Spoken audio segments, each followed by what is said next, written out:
श्री श्रीरामकृष्ण समर्थ सद्गुरुदेवाय नमः। సౌభాగ్య సూర్యోదయం.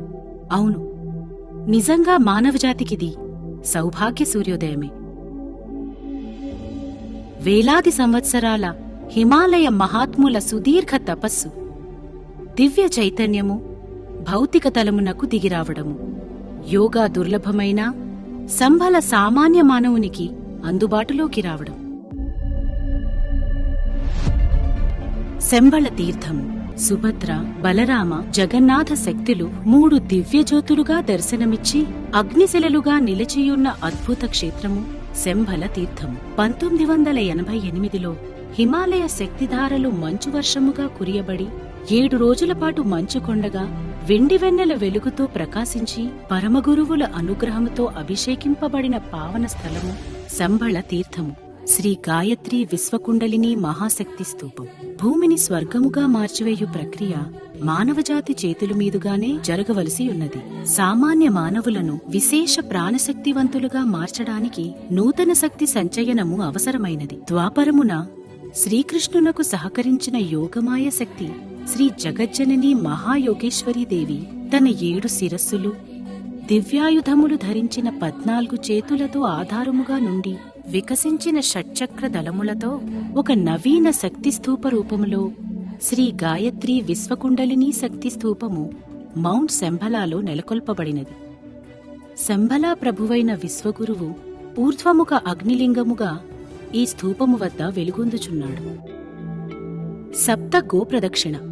సూర్యుడి నుండి ప్రసరిస్తున్న సప్త ఋషులను సప్తవర్ణములుగా మన శరీరాలలో ధారణ చేసుకుని సప్త చక్రములను జాగృతము చేసుకుంటూ దేవమానవ స్థితి పొందే అరుదైన సాధన స్థలము సప్త గోప్రదక్షిణ. ఇది విశ్వానికే మూలశక్తి కేంద్రము, యూనివర్సల్ గ్రావిటీ పాయింట్. అందుకే మౌంట్ శంబళ విశ్వశక్తి కేంద్రము, ది గ్లోబల్ పవర్ సెంటర్ అనే నామముతో విలసిల్లుతుంది. షట్చక్రములు, వాటి బీజాక్షరాలు, దళాలు, ఆయా చక్రాలలోని నిగూఢ దేవతాశక్తులు, వాటి వాహనాలు, వర్ణాలు, వీటి చుట్టూరా ప్రదక్షిణ చేసి 21 ఓంకారాలతో సమర్థ సద్గురు స్పర్శధ్యానము చేసి శ్రీ మహాకాల చక్రవర్తి సామ్రాజ్యములో పౌరులుగా మారుదాం. శంబళ గోనిలయము. గోవు సకల దేవతా స్వరూపము. గోమాత 33 కోట్ల దేవతలకు నిలయమని, ఆవుపేడలో లక్ష్మీదేవి, గోమూత్రంలో గంగాదేవి నివాసమని శాస్త్రవచనము. గోమాత వలన మనకు బలవర్ధక ఆహారము, ఆరోగ్యము, ఐశ్వర్యము లభించుచున్నవి. గోమాతను సేవించుట వలన కర్మలు, గ్రహదోషాలు తొలుగునని ఋషివాక్కు. గోవు మహత్యము, గోసేవ యొక్క ఫలితాలను సాధకులందించుటకై మౌంట్ శంబళలో గోశాల ఏర్పాటు చేయబడినది. మనల్ని మహామానవులుగా, దేవమానవులుగా తీర్చిదిద్దే శక్తి కిరణాలు గోవు చుట్టూ నిరంతరం ప్రసరిస్తుంటాయి. వీటిని అధికముగా ఉపయోగించుట కొరకు ప్రతి నెల పౌర్ణమి రోజు రాత్రి గోశాలలో చంద్ర గాయత్రీ యజ్ఞము నిర్వహింపబడును. పౌర్ణమి రోజు రాత్రి గోక్షీర సేవనము ఒక అద్భుతమైన అనుభూతి.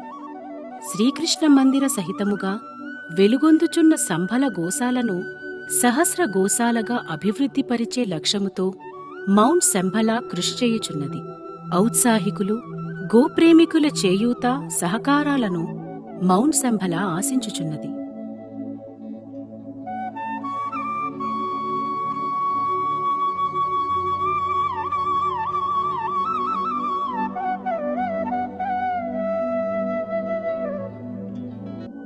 Brain rock. శంబళగిరిపై ఉత్తర దిశన ప్రకృతి సిద్ధముగా ఏర్పడిన బ్రెయిన్ రాక్ వద్ద చేయు ధ్యానము మెదడును సంతులనము చేసి సహజ శాంతి స్థితిని కలుగచేస్తుంది. మానసిక రుగ్మతలు తొలగి మెదడు చురుకుగా పనిచేస్తుంది. ఏకాగ్రత, ధారణాశక్తులను పెంచుకొనుటకు బ్రెయిన్ రాక్ చక్కటి ఉపకరణం. పూజ్య గురుదేవుల తల్లిగారైన శ్రీ మాతా మారెళ్ల సక్కుబాయి పేరిట ఏర్పడిన ఈ ఆధ్యాత్మిక గ్రంథాలయంలో వేదాలు, పురాణాలు, ఉపనిషత్తులు, అఖండ గురుసత్తా గ్రంథమాల, మానవ వికాసానికి బహుముఖ ప్రజ్ఞకు తోడ్పడే ప్రపంచ ప్రసిద్ధ రచనలతో పాటు పూజ్య గురుదేవులు స్వయంగా సేకరించి అధ్యయనము చేసిన వైజ్ఞానిక ఆధ్యాత్మిక గ్రంథాలు వెరసి 12,000 పైచిలుకు పుస్తకాలు అందుబాటులో ఉన్నవి. పంచవీరభద్ర విశ్వవిద్యాలయమునకు అనుబంధముగా ఈ గ్రంథాలయము విరాజిల్లుచున్నది. శంభల విశ్వగిరి ప్రదక్షిణ. Mount Shambhala, the global power centre చుట్టూ 900 మీటర్ల మేర ఉన్న దారిపై గిరి ప్రదక్షిణ చేయడం ద్వారా మన కోరికలు తీరడమే కాక మనలో నిద్రాణమైన శక్తులు పునరుజ్జీవనము పొందుతాయి.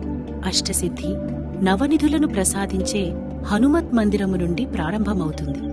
పరిక్రమలో 49 అగ్నులను ధ్యానిస్తూ, అఖండ గురుసత్తా గురువులను దర్శిస్తూ, అష్టలక్ష్ములను పూజిస్తూ శంభలగిరి చతుర్భుజ ధ్యానముగా శంఖ, చక్ర, గద, పద్మములను దర్శించి తిరిగి గాయత్రీమాతా మందిరమునకు చేరుకుని సాధకులు పరిక్రమను ముగిస్తారు.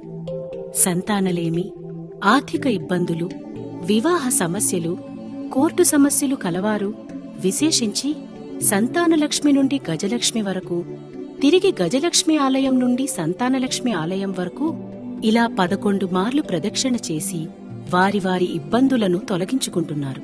ఇది పరమగురు మండలి మానవజాతికిచ్చిన వరము. శంభలగిరి ప్రదక్షిణ ప్రారబ్ధ కర్మలను దగ్ధం చేస్తుంది. అంతర్గత శక్తులు జాగృతమవుతాయి. శంభలగిరి ప్రదక్షిణము దేవ మానవ నిర్మాణానికి శ్రీకారం.